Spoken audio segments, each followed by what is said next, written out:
मेरा नाम मेघा है। उम्र लगभग 28 वर्ष।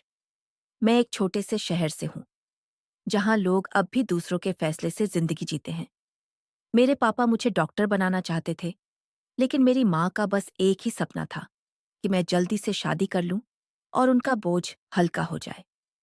मैं उनकी इकलौती बेटी थी, इसलिए घर में हर बात का फैसला मेरे लिए ही जंग बन जाता था।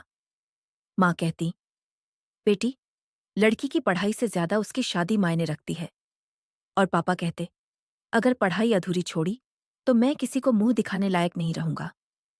कुछ ही दिनों में एक अमीर घर से रिश्ता आया और मेरे पापा को यह कहकर मना लिया गया कि आपकी बेटी शादी के बाद भी पढ़ाई जारी रख सकती है।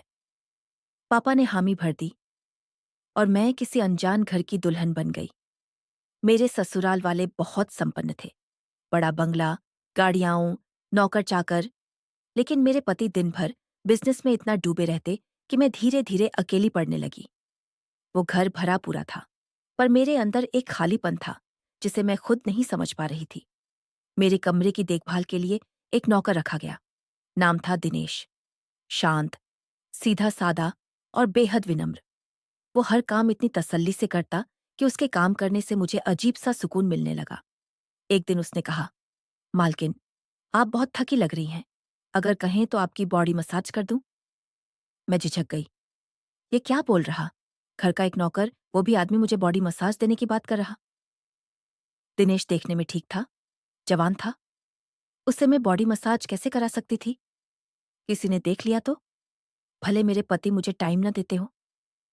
पर इसका मतलब ये नहीं था कि मैं एक गैर मर्द को खुद के शरीर को ऐसे छूने दूं।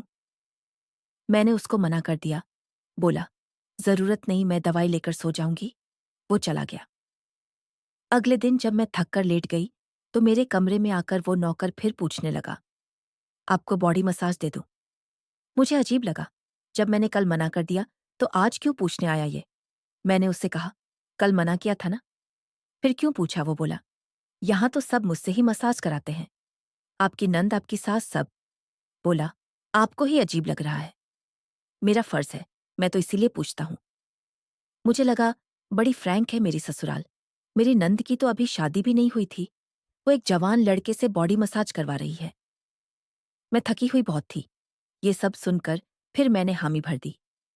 जब उसने मसाज शुरू की तब मुझे उसके हाथों का टच बहुत हल्का लगा, जैसे वो दर्द नहीं, मेरी बेचैनी को दबा रहा हो।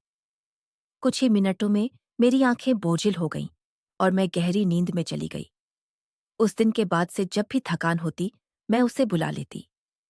धीरे धीरे एक अजीब रिश्ता बनने लगा था हमारे बीच, जैसे वो मुझे सभी तनाव से दूर ले जाएगा अपनी मसाज से। मुझे ये मालूम नहीं था कि वक्त के साथ ये आदत बन जाएगी। अब अगर एक दिन भी दिनेश मसाज न करे तो मेरा शरीर दर्द से फटने लगता था। मैं खुद से डरने लगी थी। उसकी मसाज की वजह से मैं पति के आने के पहले ही सो जाया करती थी। नई नई शादी में शारीरिक मिलन भी नहीं हो पा रहा था, हम पति पत्नी का। एक रात मैंने ठान लिया, आज नहीं बुलाऊंगी उसे।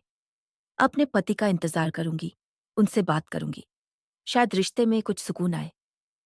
मैंने खूब सज धज कर इंतजार किया, पर आधी रात बीत गई और नींद मेरे पलकों पर छा गई। सुबह आंख खुली तो मैंने देखा, मेरे कपड़े बदले हुए थे और शरीर पर हल्के निशान थे, जैसे लव बाइट के होते हैं।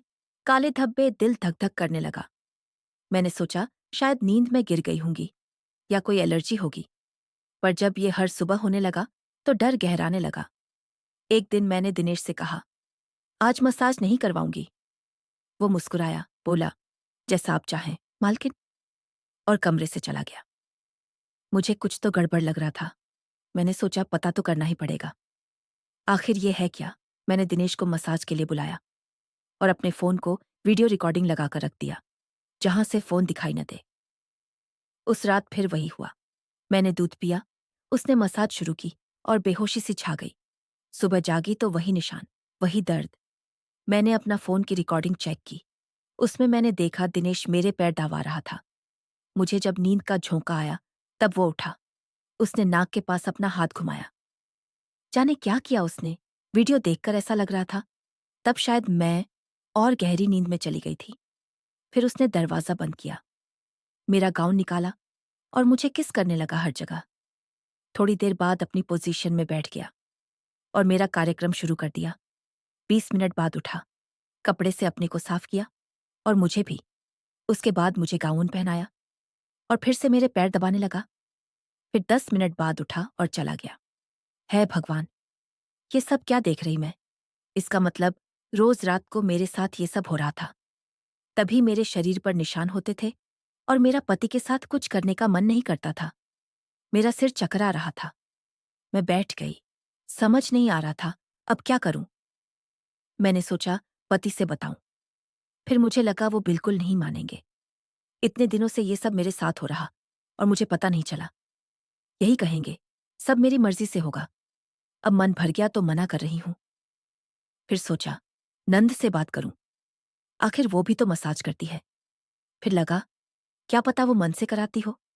अभी शादी नहीं हुई, उसकी बात खुलेगी तो वो तो मना ही कर देगी। मैं अपना राज और सबको बता दूंगी। मानेगा कोई नहीं मेरी बात। मैंने सोचा, पहले नौकर दिनेश से बात करती हूं। सबके जाने के बाद मैंने उसे कमरे में बुलाया, उसको वीडियो दिखाया। ये क्या है? मैंने बोला, मैं तुम्हारी पुलिस में रिपोर्ट करने जा रही हूं। तुमने मेरे साथ जबरदस्ती की है।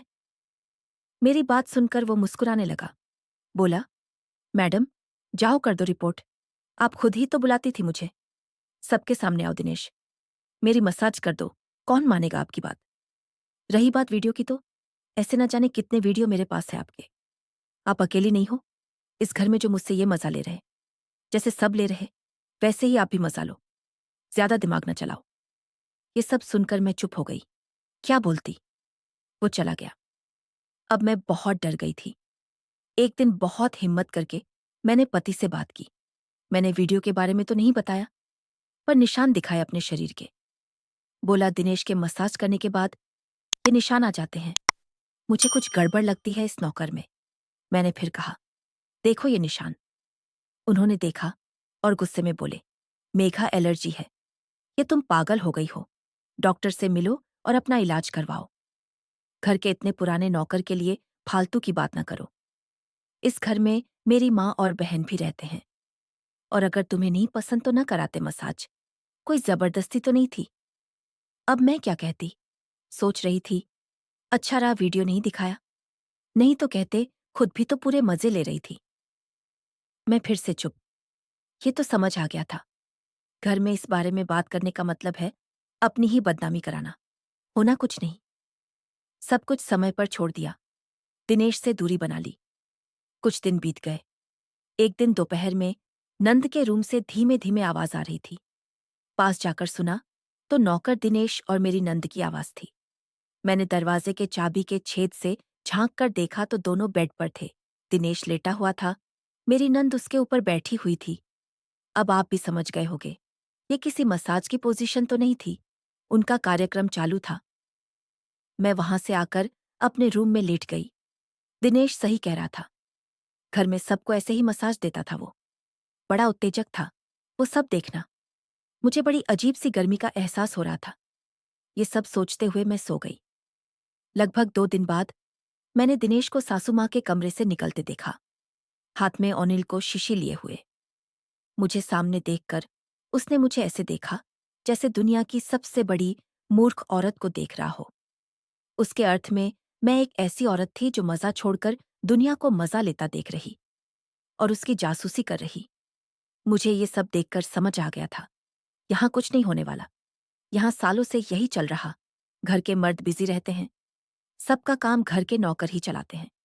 बहुत दिन अकेले रहने के बाद और बहुत सोचने के बाद एक दोपहर मैंने दिनेश को आवाज दी, दिनेश आओ मेरी मसाज कर दो। थोड़ी देर बाद दिनेश आया। उसके हाथ में तेल की शीशी थी। मैंने बोला, दरवाजा बंद कर दो। उसने कर दिया।